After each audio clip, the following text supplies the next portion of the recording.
Miss Soren, আপনি কি আর প্রশ্ন করবেন প্রভিশনকে? না your honour. Mister Roy? Yes your lordship. আপনি ওনাকে প্রশ্ন করবেন? না ইউর লর্ডশিপ। ছি ছি ছি ছি, আপনি খুব খারাপ, যান এখান থেকে। মাই লর্ড, সেই স্বপন বারুই বেঁচে আছে। সেই আমার সাক্ষী, এবং আমার আরো একজন সাক্ষী হলো বলাই মন্ডল।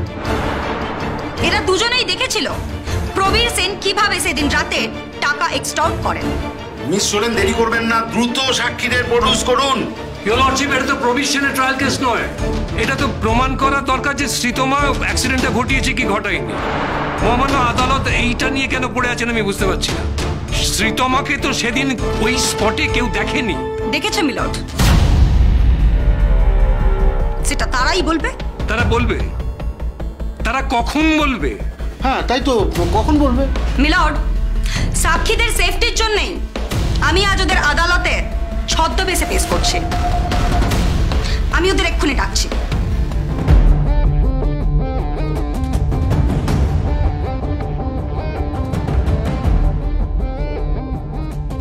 ওরা আসছে ইউর অনার। আচ্ছা মিস্টার রায়, সারাদিনে কতক্ষণ কসরত করেন আপনি? আপনার চেহারা দেখে না সত্যি আমার হিংসে হয়। আপনার ধৈর্য দেখেও আমার হিংসে হয় ইউর লর্ডশিপ। মিস সোরেন তখন থেকে সাক্ষী আসবে সাক্ষী আসবে বলেই যাচ্ছেন, আর আপনি অপেক্ষা করেই যাচ্ছেন। হ্যাঁ সত্যি তো। কোথায় আপনার সাক্ষী মিস সোরেন?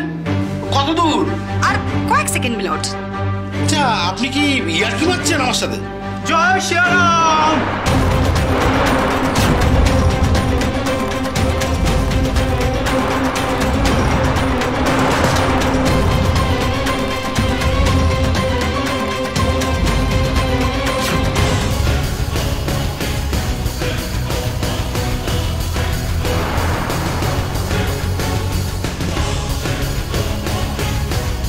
কি হচ্ছে লর্ডশিপ? এটা কি কোর্ট না নাট্যশালা? দুর্গা সোরেন কি নাটমঞ্চ তৈরি করে ফেললেন কোর্টটাকে? এরা সব বহুরূপী, এরা সাক্ষী দেবে। কি দাম আছে সেই সাক্ষী? এরা যদি সাক্ষী দিতে পারে তাহলে তো আমি আমার বাড়ি কাজের লোককে রাবণ সাজিয়ে এনে দাঁড় করিয়ে দেবো। রাবণ? মানে 10 মাথা নিয়ে এই কোর্টের দরজা দিয়ে ঢুকতে পারবে? ঠিক আছে, সেটা নিয়ে পরে কথা বলবেন। আচ্ছা মিস সোরেন, এটা তো খুব সত্যি কথা। আবার সেই নরঙ্কি, আবার সেই মুন্নার কোলে চড়ে সাক্ষী আসছে। ইউর অনার, অনেক সময় সত্যি পৌঁছতে গেলে কিছু নাটক করতে হয়। আদালত ও একটি মেয়ে, প্রতিবাদের এক নতুন ভাষা। সোম থেকে শনি রাত 8টায় আকাশ আটে।